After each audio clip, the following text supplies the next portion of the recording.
joined over the phone by Dr. Ayman Ghoneim, economic, legal and economic expert, to shed more light on the visit by Foreign Minister Badr Abdel Ati to Seoul. And now, Dr. Ayman, how can the Egyptian government work specifically with the Korean partners to ensure investment incentives translate into the actual localization of high-tech manufacturing? Well, actually, the relationships between South Korea and Egypt on the economic side is very strong. South Korea is one of the largest investors in Egypt. It has an investment stock of around $6 billion in Egypt. And the investment, the Korean investment, they span over a large range of sectors, including information communication technology, including automotives, manufacturing industries, of course, renewable energy, which is the future sector of Egypt, and yes, Egypt tries to promote investment in such sector. Egypt, as you said, is granting a lot of incentives to foreign investors. We have the law number 72 for the year 2017 regarding the investment and investment incentives. And such law grants a lot of incentives. Actually, it allows the government to grant golden licenses to foreign investors, so they can start operating without the requirement of having approvals of different authorities. It allows tax shield of around 50 or of up to 50% of the investment cost in the strategic areas and the so-called Zone A areas, including, of course, Suez Canal Economic Zone and other strategic areas in Egypt, while other areas in the B zone are granted up to 30% of the investment cost as a tax shield. It allows the rebate of a part or the whole of the cost of infrastructure. It allows access to arable land and access to industrial land and land that has superb infrastructure. So we have all these incentives. And now the Egyptian government is trying to work closely with its foreign partners, different foreign partners like the European Union, like the BRICS countries, like now South Korea. So we're trying to work with them closely in order to promote all these incentives and operationalize them and put them into effect. The point here is that the government is trying to solve all the problems in the field, is trying to promote the investment opportunities, and is trying to solve any small or any small-scale problem in order not to put obstacles in the face of foreign investors. So, Dr. Ayman, also, how can we attract more South Korean investors to Egypt and enhance economic and investment cooperation between the two countries, and to review promising investment opportunities in the Egyptian market? Well, actually, we know that economics is like a cycle. The economy is like a cycle. When it starts moving, to move it first, you need a lot of power. But then when it starts moving, it requires less power and it commands high speed. That's exactly what happens in moving the cycle of investments, because success brings success. Now, we have a lot of success stories for foreign investors in Egypt, especially in the Suez Canal Economic Zone. We have the Chinese Economic Zone, the TIDA Economic Zone, and they invest in many sectors, including, as we said, the renewable energy, the production of blue and green hydrogen, automotive, cables, electronics. So all these investments and all these companies, they encourage others to come, and especially Southeast Asian companies, because the countries of Southeast Asia, they share the same, we can say, work ethics and work values, and they share the same culture. So promoting the success of these companies and investors, especially in the Suez Canal Economic Zone, of course, would help to attract more investments from South Korea. And especially with the economic and trade showdown last year between the U.S. and its major trade partners, many of them, of course, in Southeast Asia, predominantly China, of course, but South Korea has its share.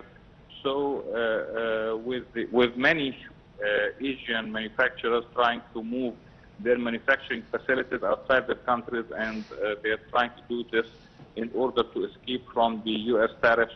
So Egypt has a lot of opportunities and can attract a lot of investment, and especially with the superb infrastructure that was constructed in the term of President Abdel Fattah al-Sisi on one hand, and on the other hand, the Egyptian competitive advantages, mainly, of course, the proximity of Egypt to the markets of Southern Europe and the U.S.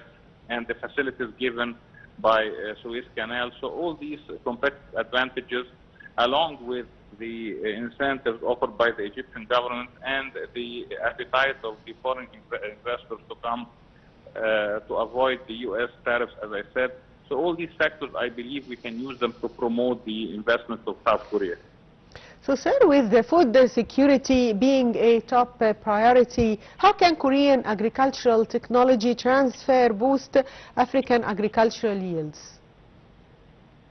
Well, as you said, the issue of food security now is a predominant issue for all the developing as well as the developed countries on one hand, and second, many of the African countries like Egypt, they went into the water scarcity zone.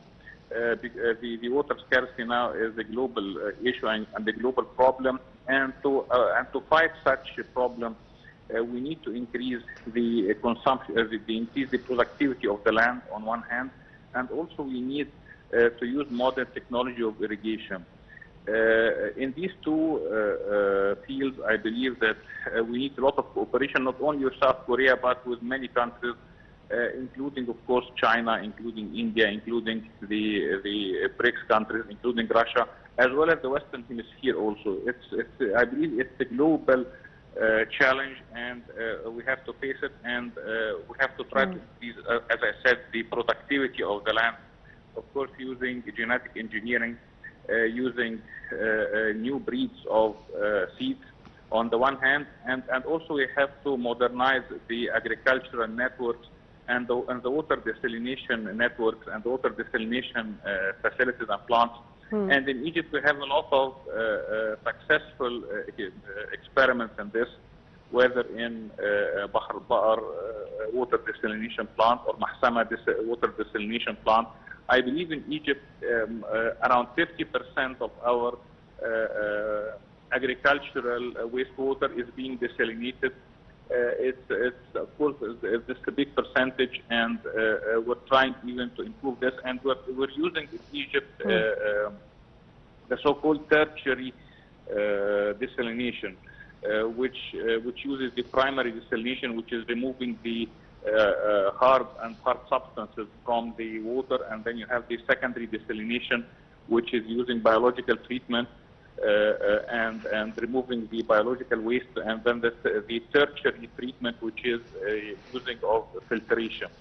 So and this is important, especially for the crops that are targeted to the export markets of Southern Europe and the U.S. Because this guarantees the purity of the water and hence the purity of the agricultural crop that's being exported. Of course, all these technologies, they are available east and west, but of course our experience with the Asian technology is that it's the most cost effective so far. So, Dr. Ayman, one final question. Beyond the Suez Canal economic zone, how is Egypt positioning itself to help South Korea firms navigate regulatory and logistical complexes of the African continental free trade area? Well, actually, Egypt is the gateway of Africa. This is both a geopolitical as well as an economic reality, because from the geopolitical side, the political leadership of Egypt, and especially under the leadership of President Abdel Fattah al-Sisi, plays an important role in solving the African problems. Also, Egypt speaks the voice of the South in all the international forums, like the Pride of the Southern Countries, to have finance at just and easy terms and at justifiable cost, on the one hand. On the second hand, Egypt tried to play a pivotal role in the peacekeeping and in the peace diplomacy in the world and in the Middle East, and this is highly respected by all the African countries as well as the whole world. From the economic side, as you said, we have the Suez Canal economic zone, and it's now being positioned as the gateway, as the flagship of investment of Egypt in the coming decade on the one side, and on the other side as the gateway of Africa. It tries to use the natural advantages, the proximity of Egypt to the African countries and to Southern Europe on the one hand, and also supported by superb infrastructure that has been constructed during the term of President Abdel Fattah al-Sisi. And therefore this area is expected to play a leading role in the logistics, exportation and importation of Africa in the coming decade. Yes, I'd like to thank you, Dr. Ayman Ghoneim, legal and economic expert. Thank you for being with us. And back to our reports.